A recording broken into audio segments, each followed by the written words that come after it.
to Financial Freedom with Honeybee. My name is Maranda Hanave, and on today's episode I want to share with you guys some of my mistakes that I've made at the beginning of my financial freedom journey. And the reason I'm sharing this is I do not want you guys to make the same mistakes that I've made at the beginning, right? And please note that anything that I say in my channel doesn't constitute financial advice. If you are looking for the services of a financial advisor, you need to contact a qualified, registered financial advisor, right? So I am not one. I'm just sharing my personal journey to financial freedom, which today I'm going to share with you guys mistakes that I've made. So the first mistake that I made was I started saving for basically having a 32-day notice, saving for the future on a 32-day notice without having any emergency fund, right? So what this did for me is, because I was constantly like saving every month, when the emergency hit, I had to take out money from that 32 days without putting in the notice. So in so doing, I had to pay fees to get that money now. So those fees is like penalties. So I had to pay penalty fees to get my money today to use it because I didn't put in a notice. So I started working, get a 32-day notice. Everyone was having it at the time, and I got one myself, and I started saving inside it without having an emergency fund. So when those emergencies hit, I took from that 32-day notice. And after looking at it, I looked at I think at the time when I started looking at the fees, I looked at it, I think after 1 year, 6 months, I had already spent close to 3,000 Rand on fees only for the transactions where I needed the money before the 32 days, which 3,000 Rand, if you look at it in the 18 months period, you might say it's not really a lot of money, but that's a lot of money that I've lost on charges, right? So that money would have done something. So for me, I think you already know my examples for now. I always look at the price of bread and see how many loaves of bread I would have bought with that money. Probably I would have bought loaves of bread for 2 years. So that just to show you guys that was a lot of money, or it is a lot of money. So I had basically spent 3,000 on charges because I didn't have an emergency fund, and I didn't even learn, I didn't even pick it up immediately that what I'm doing is not correct, right? So I think the first thing is, anyone that wants to go through a financial freedom journey, my sisterly advice to you is to have an emergency fund. So the emergency fund just determine how much you need for your day-to-day needs for the next 3 to 6 months. I think that's fair. I know a lot of people will say you must have 6 months of your take home in an emergency fund. I don't have that much in my emergency fund. I only have 3 months. Currently, I only have 3 months of what I need for my day-to-day for the next 3 months, right? So that's all I have on my emergency fund. So if something happens and I use the emergency fund, I make sure that I go and replenish it, because I've learned my lesson. Getting money that you didn't put aside for emergencies, like from maybe investments and other savings, that will charge you penalties because you don't have time to wait for those the notice period to take place. Or for instance, if you've got money in your other portfolios where you fixed for 5 years and immediately now you need money and you want to go and withdraw, that will basically derail you from reaching that financial freedom goal. So the first thing I think is to have a financial emergency fund, or to have a emergency fund sitting on the side for those emergencies, because whether you like it or not, you will have emergencies, and emergencies are there for everyone. So everyone will have emergencies. It's not a matter of if, it's a matter of when, right? So you need to prepare for those emergencies. So before you take this journey, or before you start being a mega investor, start by having an emergency fund. So that was one of the mistakes that I've made, right? Then the second one is, when I started my tax-free savings account, I didn't understand tax year, right? So the tax year starts from the 1st of March to end of Feb, right? So per tax year, you are allowed to put 36,000 per tax year, right? So when I started with my tax-free savings account, it was the time where you have to put the maximum of 33,000, and I didn't know that after putting that money you cannot access it.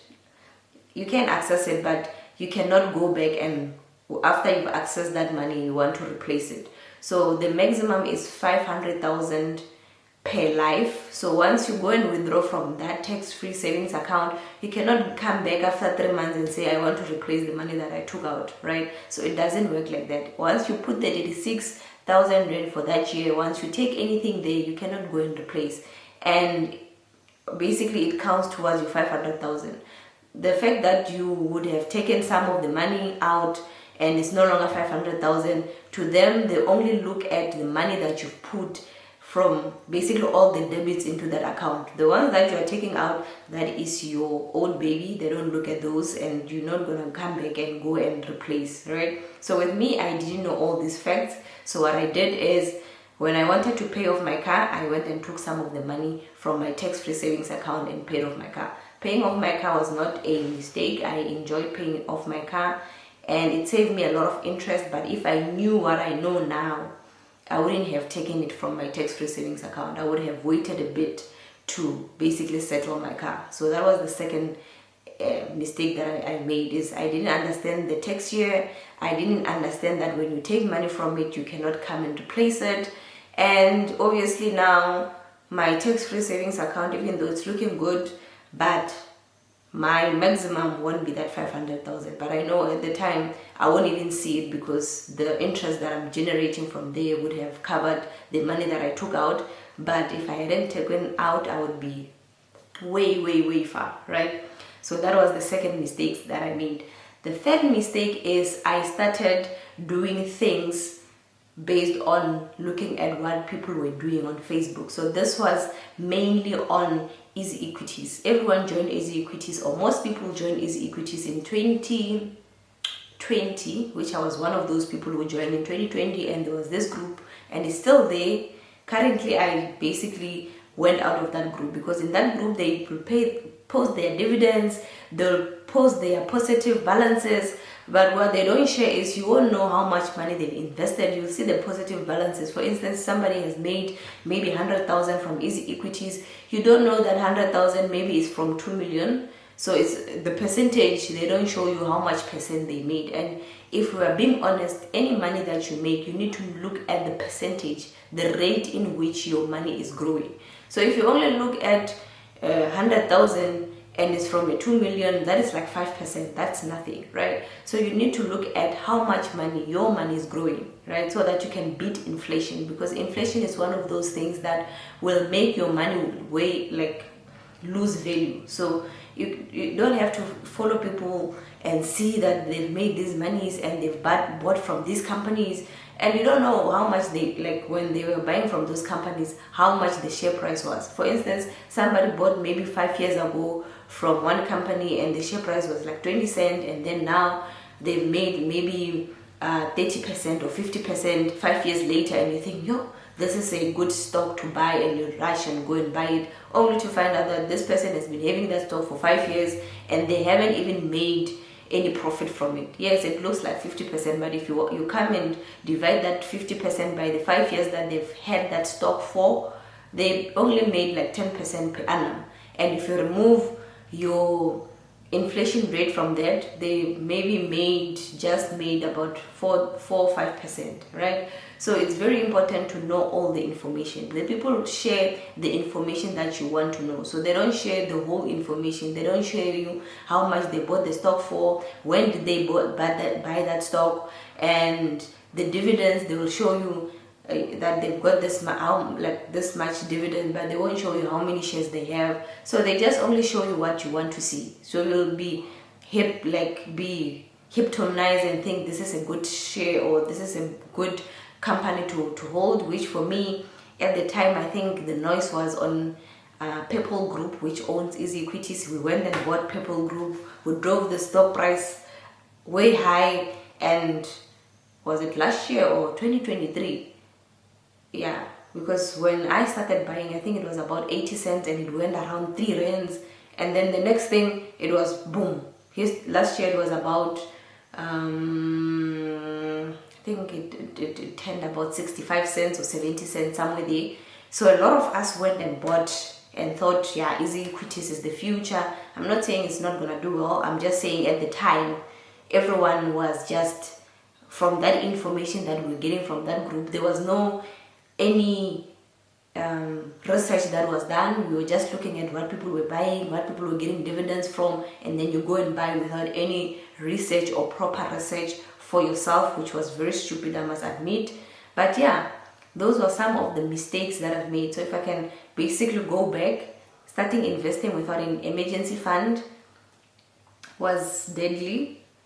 The second one, or the one that I just mentioned now, the easy equity one, the second one was the tax-free savings account, not knowing the ins and outs. So it's very important that anything that you buy or anything that you invest in, you understand that thing. You can tell somebody about that thing that you are investing in, because it's very important. This is your money. If you do not know, that means you are now gambling. You are the same as the people who are playing Betway, because you don't know what you are doing, right? So it's very important that you understand all the rules. On the tax-free savings account, you need to know the tax year is from the 1st of March to the end of Feb. So for instance, if you are somebody who's gonna start a tax-free savings account now, you can start today and then deposit the 36,000 rand if you have, and then on the 1st of March you can deposit another 36,000, because this is still the 2025 tax year, and then the 2026 tax year starting on the 1st of March, right, and ending on the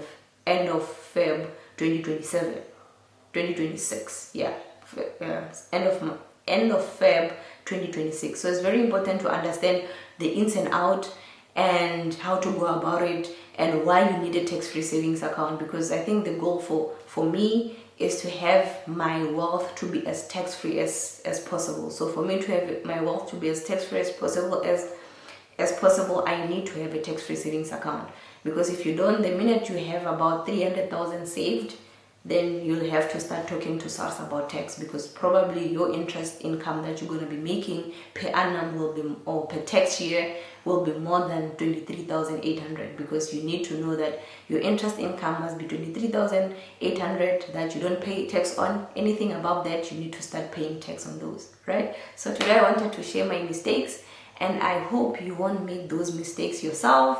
And if you made other mistakes, please share with me. I want you guys to start talking to me. I don't know why you guys don't want to talk to me. Maybe you don't like me much. I don't know. I'm just assuming. But I would like for you to talk to me. Subscribe to my channel. Like my videos. Yeah, talk to me. I would like to hear from you, your journeys and what mistakes that you've made. And I hope you won't make those 3 mistakes. The first one is you need to ensure that you have an emergency fund. Emergency will happen. It's not a matter of if, it's a matter of when.